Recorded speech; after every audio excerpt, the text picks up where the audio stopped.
Atari 2600, an actual Atari 2600 from like the 70s, and I've got these paddles that you can play on it, and I've had it. Some guy in Ohio built me a MIDI interface for it, and you can actually sequence with it. And there's something about the way that moves the speakers. It's like a really weird thing, So yeah, it's endless. Absolutely endless. Tell us a little bit about your studio. Okay. Yeah. You told me that somebody famous designed it. It was. Yeah, sure. It was designed by George Augsburger. He's Augsburger. I don't know if I pronounce it correct, but he's a real famous designer. It was Howie Weinberg, the legendary mastering engineer, mastered records in this room. Oh, no shit. For like a dozen years, and then there's 3 studios on the property, and he moved up the hill to the one in the house. He wanted a less ambient space. This, you can see, it's got high ceilings and stuff. He decided he wanted to be closer to the speakers. Here he had this big giant, the PMCs. They're like, He mastered Nevermind, right? I think he did a couple of tracks on it, or 1 or 2 or something. But yeah, he's just one of the the greats, the legends, right? And because he's up the hill, like I'll be out having coffee, and there goes Steven Tyler up the driveway. It's like the traffic that we get here is insane. Wow. And that's how I ended up meeting Joey from the Pixies. I'm a huge Pixies fan. I love the Pixies. So I've met Joey a bunch of times. He's hung out here. So yeah, it's great. All the people that I get to meet. Sylvia Massey was here one day, and oh, wow. I'm a huge fan of hers. And yeah, it's just a great vibe. Yeah, it's wonderful. It's in Laurel Canyon. We closed the gate, and you could literally be in Maine. You wouldn't know you're in Los Angeles, because this is up in the mountains, kind of. We're like a mile and a half away from Sunset, but we're all, back in the 70s, this was, up in the hills, and it's still up in the hills, it's really cool. So pretty special. We have this room, and I've got another room next door that's like a beat making room. And then across the driveway, we've got a space there with a filmmaker. We do like live drums and stuff over there. Oh, nice. So yeah, it's a little complex. If you ever get to Los Angeles, you're welcome to come by for an espresso that would be tour. A pleasure. Yeah, I would love to. I hope to make it out one day. It's been a long time since I've been out to LA. Yeah. Come to an AM show or something, I'm trying to, but it's hard. It's hard to get over there, especially with a 3-year-old. I understand. Yeah, exactly. And I haven't been traveling much. I haven't flown since COVID, and ironically, the last place I flew from was Russia, because I did a little tour in Russia and Kazakhstan. Oh, man. So wow, different world. How much has changed, right? Like things are a little bit messed up there. My wife has family over in Ukraine. It's really difficult for us. I'm sorry. Yeah, it's tough times. Yeah, it's tough times. Yeah. But anyways. Yeah, I would love to come out to LA and visit you. Sounds amazing. I'd love to move on to the Sauce segment, because so people kind of hear a little bit about what we're talking about. You sent me a track, sure. One of your own tracks called "The Noise," and by your artist name is Ajax Rayovac. Yep. Featuring MP3. Yep. And she's a singer she's kind of making big waves, and with a different name, and she prefers to be anonymous because she's going to be a big star. Okay. So yeah, awesome. We can maybe on another podcast I can reveal who she is. Absolutely. No pressure. No pressure for me. So yeah, we'll do it again sometime. Awesome. I really enjoyed it. I really like your questions. Thank you. They're really great. Yeah, I mean, you're great. So thank you for coming on and answering. So let's have a listen to this track for about 90 seconds, and we'll talk a little bit about what went into it. Okay. Awesome.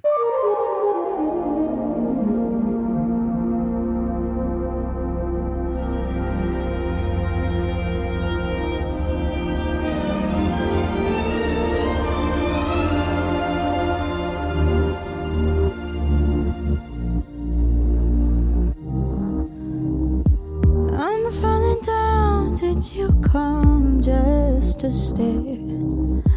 Tired of this town, craving air that's elsewhere. Trapped in a box, I forget what I hold there. I tell you,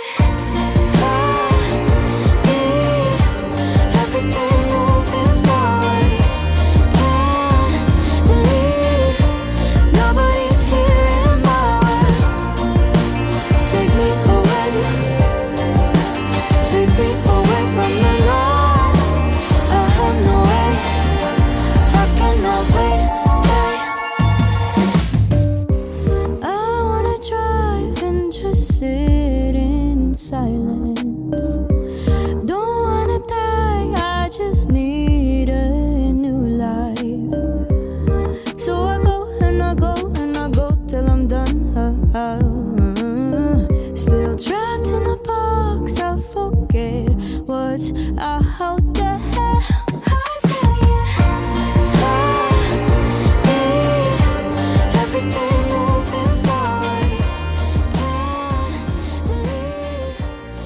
Yeah, Anthony, I super dig this track.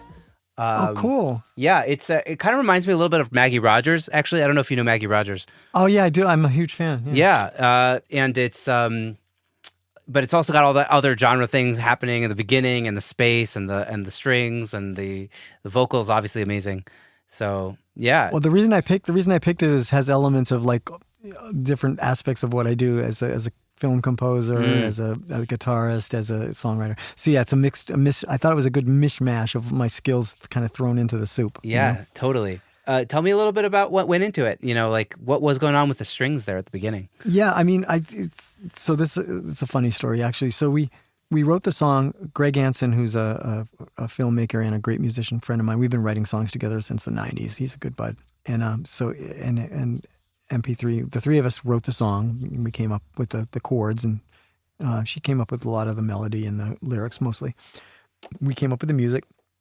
It started as a beat for a hip hop artist that the hip hop artist rejected. And it was a DJ Shadow song that I copied the beat from, which was big in the sync world. I forget the name of the track, but anyway. Mm-hmm. So I took that. The beat came first, and then we went from there. And there was one string little flourish that I had that started the song that was quick before, and she said, "I don't like it. It sounds a little like Disney or something." So I said, "Oh, she doesn't like Disney." So then I went, I did what I did. It went totally Disney. It pushed me the other direction. I'm like, "Okay, I'll show you Disney. You want to see Disney?" Nice. And that's when I came up with the intro. And she says, "I love it." You know what I mean? So it's funny. Like sometimes you want to turn people around on a concept. You know, because right. it ended up being over the top Disney, and it worked better. Right. But it could have gone the other way. So yeah, that's funny. That was me saying, "Okay, you want to see Disney? I'll show you Disney." Right. So it's pretty funny, really, if you think about it. So yeah, I had that crazy thing to open the song, and I think I played live flute on it, and yeah, some stuff. And I've got a lot of orchestral ideas in my head, and I'm constantly pushing them on people's pop songs. They're like, no, we don't want it to sound like John Williams. Okay, no problem. I'll scale it back. Yeah. And yeah, that's funny. So yeah, and then Greg played banjo on the chorus, which is really cool. And I played live drums on it on top of the program. There's a lot of really interesting guitar textures in there. I feel like you got a good sense of crunch. Yeah, like the drums hit hard, and the guitars are crunchy. It's got a pop. It's kind of got a modern pop thing. Not crazy modern, but a little bit modern. Yeah, it's a nice kind of like. Yeah, it's almost modern, but it's not quite. It's got that cool, old school kind of energy. Oh, good. That makes me feel good. Yeah. Well, I'm glad you enjoyed it. It sounds awesome. Well, people are gonna go have to check out your discography, which is like on Wikipedia. So. Oh man! All right, I can give you the link to my Spotify playlist, which is 41 hours of music. You can do a road trip. We could put that we'll put that in the show notes for sure. Yeah, amazing. So just a couple more questions before we close this out. Yeah, we talked a little bit about balance, but do you do any habits or any routines that kind of keep you in the zone and feeling creative and having that energy to kind of come into work every day stoked? I think I start every day off with a 1 hour walk with our little 1-year-old in a stroller, and I go out there and I hit it pretty hard and like to wake me up, and I think that's like a 1 hour walk really does help me for the rest of the day. And I'm starting to drink a lot more water. I was pretty dehydrated for who knows for how long, but I got an app on my phone called Waterlogged, and every hour this big waterfall sound comes on and it makes you drink. So I think being hydrated is really important.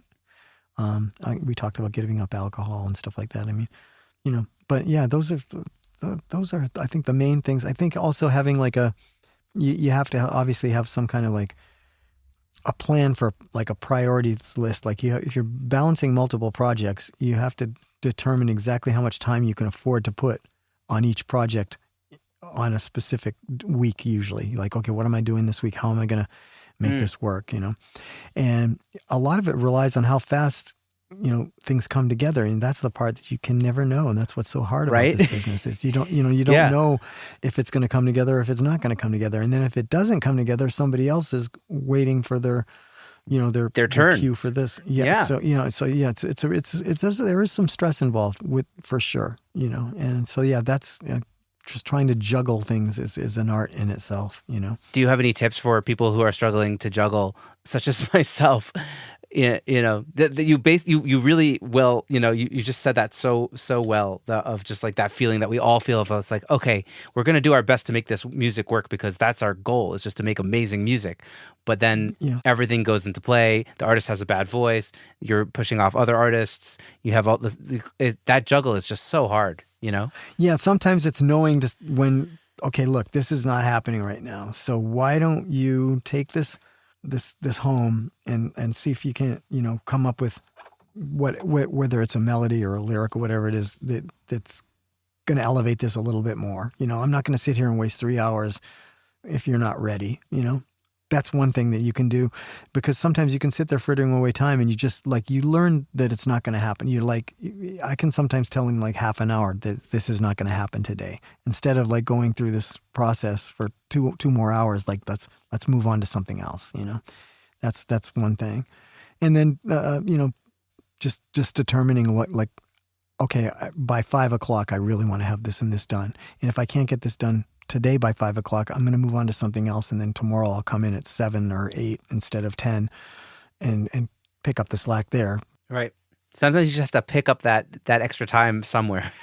Yeah. I mean, I think life is where, procrastination is where life begins. That's my favorite saying. We got a lot of quotes for the books this time. No, so, I mean, yeah. I mean, unfortunately, that's the nature. Like, you know, don't put off, you know, today what you could do tomorrow, you know? So. Yeah, don't, exactly. So good. Amazing. Oh man, we're flipping everything on its head. So I'm sorry. No, it's great. So my final question of the show, which is, you know, I end every episode with this question, and so I'm curious to hear what your thoughts are.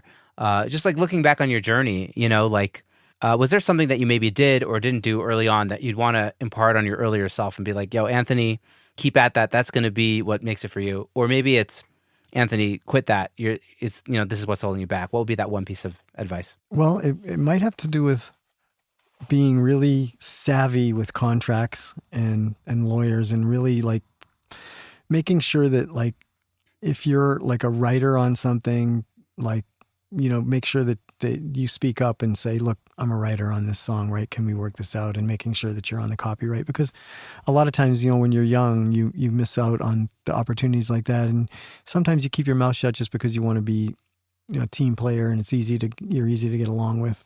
And, you know, in retrospect, there's some of those decisions could have really, you know, financially changed my life in a big way. But you can't really have regrets about it. But yeah, since this is the question, I would say make sure that whenever you sign a contract that say for 5 or 7 years, whatever's going to happen during that 5 or 7 years, you want to make sure that you know, it's in your best interest, because that's a long time in your 20s.